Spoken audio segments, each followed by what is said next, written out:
Joining me now here in studio in D.C., the D.C. Bureau at Fox News, is Bret Baier, chief political anchor for Fox News, anchor, of course, of Special Report every weeknight at 6 Eastern, host of the hit podcast, Bret Baier's All-Star Panel, also a best-selling author, most recently of To Rescue the Republic. You can follow him on social, as I do, at Bret Baier. Great to see you, Bret. Thanks for having me. Of course. To Rescue the Republic, by the way, is a wonderful Christmas gift. I'm glad you mentioned that, Brad. How can people find that fantastic book for their loved ones at this Yuletide season? Yes, that's right. I think Amazon probably is easiest, but BretBaier.com, you can go to the link right there, and it is a great thing for history buffs. And so I'm trying to compete with all of these other Fox books. Exactly. You can go and buy like a companion package where you get the serious stuff with Brad on Ulysses S. Grant, and then you can go get All-American Christmas from the Duffys. Right. Which I'm in. You're in, right? Yes. You have a story in there, I believe. I do. The Christmas, the Bear Christmas tradition. Which I'm going to ask you about actually coming up in a few minutes. Okay. But first, let's talk hardcore politics. It's what you do every single day. Yes. We're here in D.C.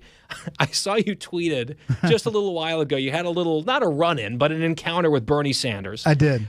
It was hilarious. It was perfectly on brand for him. What happened? So I was up there. We're voting on the Senate Radio TV, the next head of that, and Jared Halpern, yeah. And so I went over there, walked over to the Senate gallery, and while I'm walking by the Senate chamber, there's Senator Sanders, and I said, "Senator Sanders, good to see you." And he said, "Brett, good to see you." Okay. And I said, "So what's going on over here today?" He's like, "Exactly, what is going on over here today?" And I said, "So are you frustrated?" He said, "Brett, I'm always frustrated." It's the truest thing he's ever said. Yeah, that was a brief encounter. I thought I'd just document it. But listen, from a progressive point of view, progressives are frustrated. They're pulling their hair out on Capitol Hill because this was their nightmare. This is stalled just like a lot of them predicted it would. And they bought into voting on the infrastructure bill. It passed. And let's take that as a success for the Biden administration, although they don't really get all of the success from it legislatively because they tied this other bill to it. And then they promised the progressives that we're going to get this through. Well, it's not getting through. And I don't think Joe Manchin is the only cog in the wheel. I think there are other moderate Democrats, both in the House and the Senate, who have real problems in the face of rising inflation. Yeah, there's a lot right there to unpack because I think it's true on multiple levels. Joe Manchin, and this is the dynamic that I think a lot of people and sort of the activists in the Twitter class miss. Joe Manchin is happy to be, the lightning rod out front. Strike me every day. Call me a right-wing whatever. It helps me back home in West Virginia. The polls in West Virginia, he's doing great. Build Back Better is very unpopular in West Virginia. He's like, this all benefits me. In the meantime, he's like giving some cover to other members of his party who don't want any part of this, but they don't want to say it out loud right now. And because it's a 50-50, he can take the slings and arrows. It kind of works out okay. Right. And yes, of course, Maggie Hassan in New Hampshire, Mark Kelly, who's up for election in Arizona, they don't want to vote on something that is not popular in the face of rising inflation.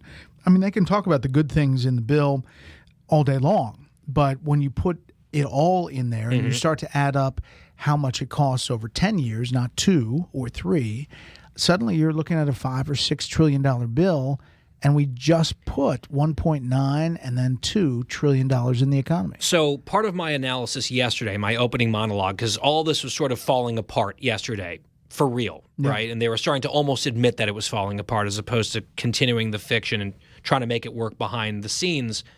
I thought not first of the progressives. I got to them eventually. But I was thinking the House moderates, quote unquote, the vulnerables.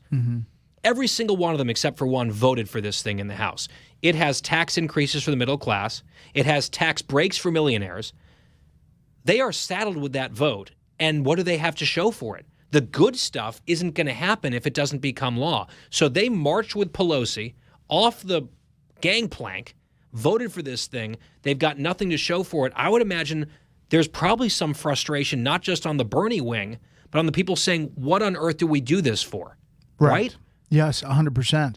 And, they're aiming the frustration at Manchin. But Manchin is saying, listen, I told you time and time again, my number was 1.75.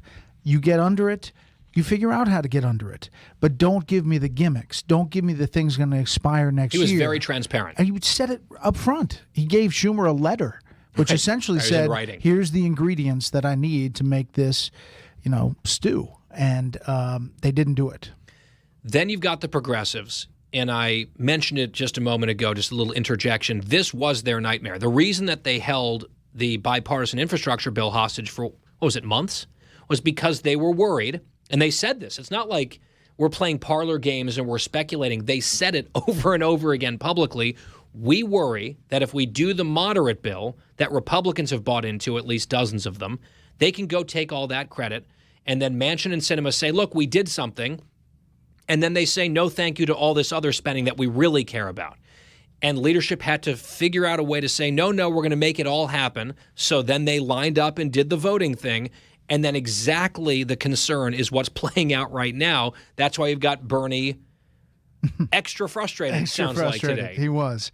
He definitely was. And did Pelosi sort of blow this? Because in some ways she got the votes that she needed out of the House, but she's now exposed all of her vulnerable members on these issues, and the progressives are going to be pissed off something awful moving forward. So she got a win as the self-proclaimed master legislator, but is this really a win? I don't think so, and I don't think it's going to turn out to be a win. I think who really screwed it up was Chuck Schumer, repeatedly saying that they're going to do a vote before Christmas. And then suddenly you're not going to do a vote before Christmas, and you're going to do some appointments and ambassadors and judges, and you're not going to do voting rights either because you don't have the votes either. Right, so, which is going to make them mad again. So, after the first of the year, could they restart and scale back and get under the 1.75? Yes, 100% they could. But then on the House side, again, I've talked about this, it's legislative Jenga. You pull out a piece and the thing starts tilting and you lose the progressives and suddenly you can't pass it. Although, here's the one devil's advocate that I'll play here on that. Let's say Manchin says, here's what I'll do. I'll do the child tax credit and that's it. Or like one or two other things. Build Back Better as it exists is gone, but we'll do something. Right. And then Schumer says, oh gosh, are we going to do nothing? Fine, let's try that. So let's say they pass that out of the Senate. Goes over to the House. I could imagine AOC and that whole crew losing their mind, saying this is totally not what we agreed to. But have we seen the progressives actually stand their ground and tank something? Never. So ultimately, I think that they whine and scream and complain. If they get something that in their mind is woefully inadequate, I think they whine and scream and complain and then vote yes. That's my theory on them until they prove otherwise. I agree. Because their bark is loud, their bite so far is zero. You just have to sell it. You have to get the votes. And it's always about the votes. And there's no guarantee of that in either chamber. Exactly. And I think, Manchin is going to want to show his caucus that he can work on some things. And so, he keeps on saying he wants the child tax credit, and that could be one of them. But in order for him to vote yes, it has to get under that magic number for him. Let's turn inward for a moment, and we can perhaps the audience can indulge us, but I want to bring this to their attention.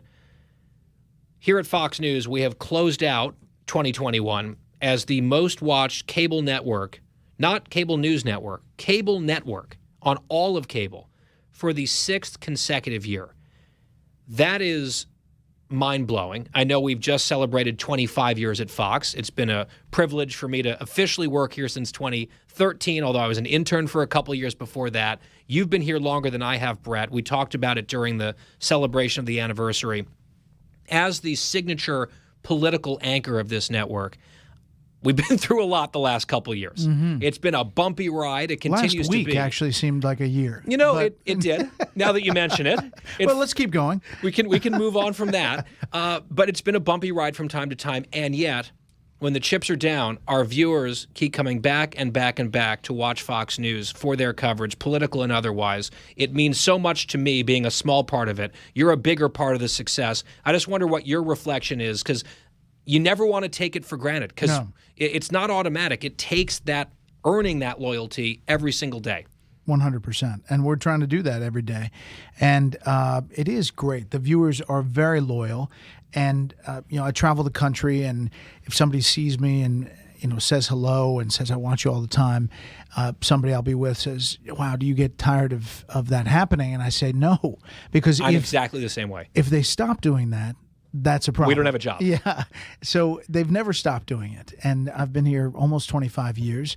And it's been quite a ride. And I think as we get into this next year, it's going to be crucial that people get balanced coverage, and they're not seeing it at other places.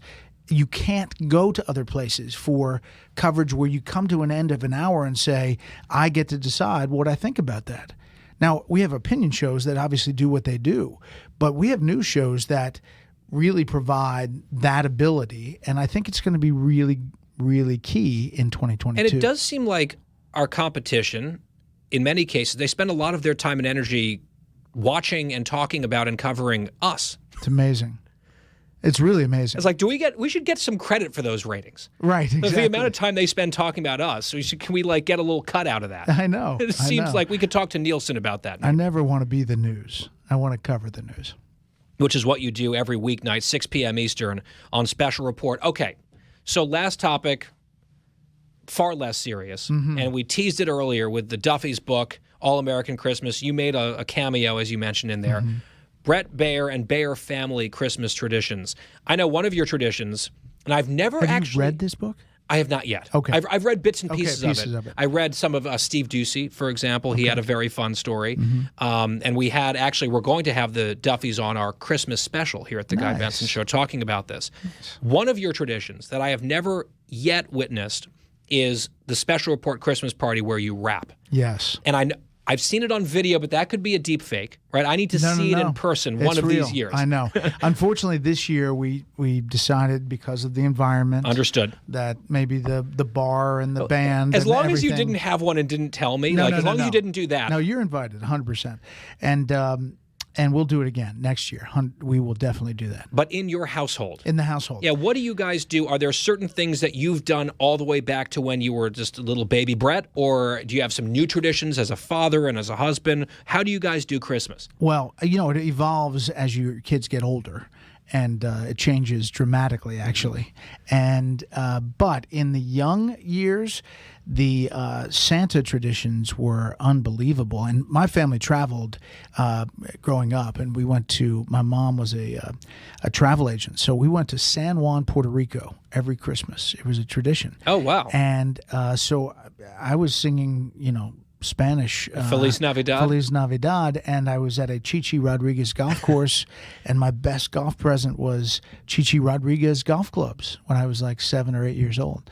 So that became a golf has been a long-standing passion. It has. Okay. It has. But I think that the biggest tradition is that we go to church, usually midnight mass, and I was an altar boy for many years. And there's a thing in the that sounds about right in the book where I was an altar boy and I was going down the front of the church, and there's a big procession, and they had hoods on, which I don't recommend in how it looks, but there were hoods on, and it was just supposed to be this ceremonial thing, and I put the candle too close to the hood, and so the smoke got into the hood and said altar boy went down face first. And all I remember is waking up and the priest saying, "Are you okay?" And the entire midnight mass looking just ground to a halt. Yes. Because Bret was face first on the church floor. But you recovered, thank goodness. I did. Fun altar boy stories. That's what you have to look forward to. And no, that's just one of the things. Question about gifts. We have a few minutes left. To me, I've gotten less and less excited about receiving gifts as I've gotten older. I like giving them. I like experiences. I like being with family and that sort of thing. But in actual, like opening presents and stuff, it's not something that gets me giddy, of course, like, it used to when I was a kid. Although I have to say, I just heard about a Christmas gift. It's the most excited I've been about in years. My father-in-law is a Kansas grad, and he said, we've got friends, they're big donors, they've got tickets. I want to bring you guys for a weekend to come see KU basketball at Allen Fieldhouse. I am so stoked on this. That's great. I found this out hours ago, and I've been like planning it ever since. What is the most excited you have ever been for a Christmas gift? That's a great question. I am most excited this year because we've decided to not do things, but to do experiences, to your point. Love it. So each of us is going to come up with an experience in my family that we're all going to do together as a family. I love that. And I would ask you what they are, but no spoilers. No spoilers. We'll have to have you back after Christmas. They might be listening in. I know they listen in. As Amy, every day. She loves the podcast. Yes, Many people are saying. That's what people say. Bret Baier, chief political anchor at Fox News, anchor of Special Report. See him at 6 p.m. on Fox News Channel. Pick up To Rescue the Republic for the history buff and Fox News fan in your life. You can follow him on Twitter and Instagram at Bret Baier. Merry Christmas, Bret. Great to see you. You too. We'll be right back.